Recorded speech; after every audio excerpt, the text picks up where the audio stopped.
हा इकडे लक्ष द्या. याच्यामध्ये आपल्याला दिलंय काय ते बघूयात. याच्यातले सगळे जे कॅपॅसिटर आहेत ना ते मायक्रोफॅरेडे मध्ये दिलेत. इथं जे दिले ना ती सी ची व्हॅल्यू काढायची आहे आपल्याला मध्ये दिलेलं आहे. आणि या ठिकाणी सी इक्विव्हॅलेंट दिले. सी इक्विव्हॅलेंट म्हणजे काय, या सगळ्यांचं एक कॅपॅसिटर तयार होत आहे. त्या सगळ्यांचं काय तयार होत आहे, एक कॅपॅसिटर तयार होत आहे. त्या कॅपॅसिटरची व्हॅल्यू त्याने किती दिली आहे, 1 मायक्रोफॅरेड आहे. थोडा अशा टाइपच्या प्रॉब्लेम मध्ये एकदम सिंपल प्रॉब्लेम्स आहेत पण हे इम्पॉर्टंट आहे. हे प्रॉब्लेम कुठे कुठे आहेत सांगतो. जेईला आहे, नीटला आहे, सीईटीला आहे. सीईटीला तर पार म्हणजे जीवाचं जीव की प्राण आहेत असे प्रॉब्लेम्स. पण ह्याच्यात कॅपॅसिटर कमी दिलेले असतात, एवढे मोठे दिलेले नसतात. कॅपॅसिटरची काय असतं, कमी असतं किंवा ह्याची व्हॅल्यू सोपे येतं म्हणजे पटपट उत्तर येतात. आता ह्याला सोडवायचं कसं बघा. हे जे प्रॉब्लेम आहे ना तो सिरीज आणि पॅरलल कॅपॅसिटरवर आहे. कसल्या, सिरीज आणि पॅरलल कॅपॅसिटरवर आहे. नीट लक्ष द्या. हे दोन कॅपॅसिटर कसे आहेत बघा. हे दोन कॅपॅसिटर सिरीज, हे दोन कॅपॅसिटर कसे आहेत, पॅरलल म्हणजे एका शेजारी एक. ओके, सिरीज म्हणजे एका पाठोपाठ एक. क्लिअर आहे. सो हे सिरीज आहे, हे काय पॅरलल आहे. मग इथं मी लिहितो बाळांनो, इकडे लक्ष द्या थोडं. कोण कोण, C1 आणि C2 कसे आहेत, सिरीज. म्हणून 1/CS1 बरोबर 1/C1 प्लस 1/C2. का, सिरीजचा फॉर्म्युला असतो आहे. सिरीजचा फॉर्म्युला असतो आहे.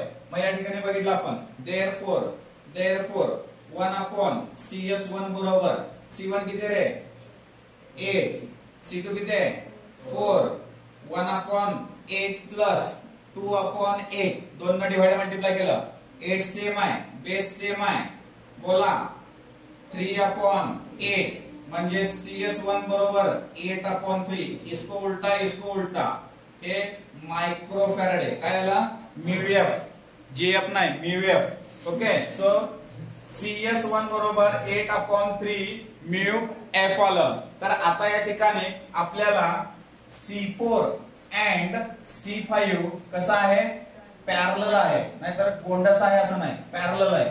आता पॅरलल मध्ये काय करतो, पॅरललचा फॉर्म्युला सरळ किती बी 10 जोडा तुम्ही, काय फरक पडत नाही. काय करायचं, ऍडिशन करायचं. ए नरसळ्या सोडतो, तुला टेन्शन घेऊ नको. पहिला ऐक, C4 plus C5, C4 plus C5 बरोबर CP1 बरोबर C4 किती रे आपल्याकडे 4 प्लस 4, 4 आणि 4 व्हेरी गुड, हुशार आहे. तरी पण म्हणतात फिजिक्स येत नाही. ओके, मायक्रोफॅरेड 8 मायक्रोफॅरेड हे काय आलं CP1. आता ही डिझाईन परत करायची. ओके, डिझाईन काढता आल्या पाहिजे, कटाळा नाही ते डिझाईन करायचं. आता इथं काढलं आपण, इथं परत इथे एक आहे. या असल्याच्या डायग्राम आहे त्या, ज्यांना डायग्राम काढायला आवडत आहे त्यांनी सिव्हिल इंजिनिअरिंग व्हायचं. C3 हे आलं, CS1 हे झालं CP1. ओके, इथं झालं B ला B, इथं झालं A ला A. त्या डायग्राम काढता येत ना त्या, म्हणून एक काचेचा लांब तुकडा आणायचो, खाली 4 विटा आणायच्या, त्याच्या खाली शीट टाकायची, खालून बल्ब लावायचा, वर बरोबर एक कागद ठेवला, पट पट पट पट त्या रेषा बरोबर त्या सीट वर दिसतात. फटाफट फटाफट तयार करून मोकळं. एक 10 मिनिटात एक सीट मोठी लाट पूर्ण स्ट्रक्चर करून पूर्ण स्ट्रक्चर तयार होत होतं. पण ते लक्षात येत होतं की ह्यानी एवढ्या अॅक्युरेट तयारच होत नसताना कुठेतरी इरेजर लागत असतंय. एवढं मोठं सगळं तयार करायचं, ते मास्तर पकडत होते तिथं बरोबर. त्याला पण त्याची बी केस गेलेली असायची ना, कारण त्याने बरोबर ते ओळखलेलं असायचं.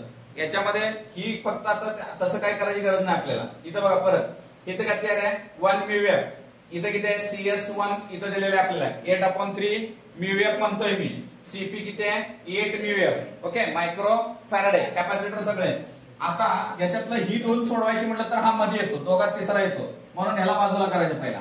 सो म्हणजे इथं काय केलं, या दोघांना काय केलं सिरीज मध्ये घेतलं. कोण कोण सिरीज मध्ये, C3 अँड CP1 काय आहे रे सिरीज मध्ये आहे. कसं आहे सिरीज मध्ये, सिरीज मध्ये म्हणजे CS2 घेतो. का CS2, आधी CS1 घेतलंय.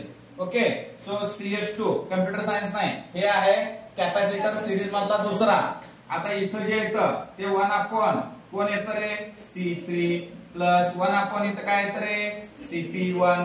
चलो 1/CS2 बरोबर C3 किती रे 1 आहे, 1/1. इथे किती आहे CP1 किती शोधा 8 आता मला सांगा बेस सेम आहे का? नाहीये. 8/8 प्लस 1/8 आता कसं दिसतंय? छान छान. ओके 8 आणि 1 9, 9 भागिले 8. मग CS2 इसको उल्टा करेंगे. उल्टा केलं तर काय होतं? 8/9 मायक्रो फॅराडे हा झाला CS2. परत रिडिझाईन, डिझायनिंग परत चेंज. आता इथं परत हे कॅपॅसिटर आलं, इथंच आहे, इथलं इथंच बसलंय. या दोघांचं मिळून एक बनवलंय, या दोघांचं मिळून एक बनवलंय. इथं बी ला बी तिथंच आहे, ए ला ए तिथंच आहे, सी ला सी तिथंच आहे. CS1 CS2 ही दोन्ही कशी आहेत आपल्याला? ही दोन्ही कशी आहेत रे बाळांनो? पॅरलल. पॅरलल म्हणलं की CS1 and CS2 are parallel. Okay so parallel म्हणलं की कसं येणार आहे बाबांनो? CP2 घेतो कारण CP1 झालंय ना. CS1 plus CS2. CS1 किती शोधा कुठे आहे? Yes 8/3 plus 8/9. चेक करा 8/9 आहे काय? याला काय करावं लागेल? 8 3 24 हे 9 प्लस 8/9 बेस सेम झाला 9 8 आणि हे किती येतं? 32. ओके सो हे काय आलं आपल्याला? CP2.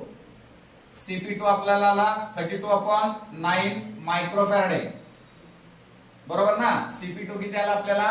32/9 मायक्रोफॅराडे. सरळ सरळ वरची बेरीज केली, खालचा एकच घेतला. ओके पुढे जाऊया आपण.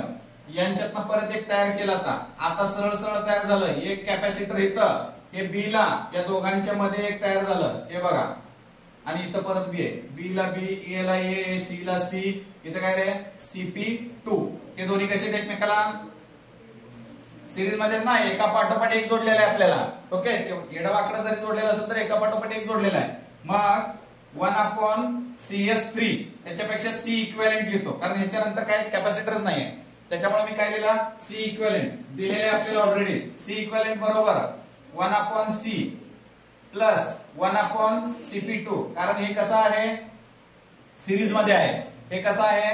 सिरीज मध्ये. आपल्याला काय पाहिजे? 1/C. हे प्लस इकडे पाठवलं मायनस झालं. C इक्विव्हॅलेंट मायनस 1/CP2 बरोबर काय आलं? 1/C. बाबांनो इथे व्हॅल्यू टाकूया आपण. देअरफॉर 1/C बरोबर C इक्विव्हॅलेंट किती आहे? 1/1 मायनस इथं 1/. बाळांनो हे किती आहे? 32/9. 9 वर गेलं तर 1/C बरोबर किती आलं? 1 मायनस 9/32. सो 1/C बरोबर 32 एक्के 32, 32 वजा 9 23. Okay so 23/32. Then C equal to 32/23 microfarad. हे कोणाचं मिळालं? C ची व्हॅल्यू मिळाली. हे जे मधले आपण जे प्रोसेस केले, हे जे प्रॉब्लेम सोडवले हे खूप महत्वाचे आहेत म्हणून आपण याचाही व्हिडिओ केलेला आहे. लक्षात येतंय? हा प्रॉब्लेम प्रॉपर व्यवस्थित सोडवायचा, व्यवस्थित समजून घ्यायचा. याच्यावर भरपूर प्रॉब्लेम्स आहेत CET ला. Okay right.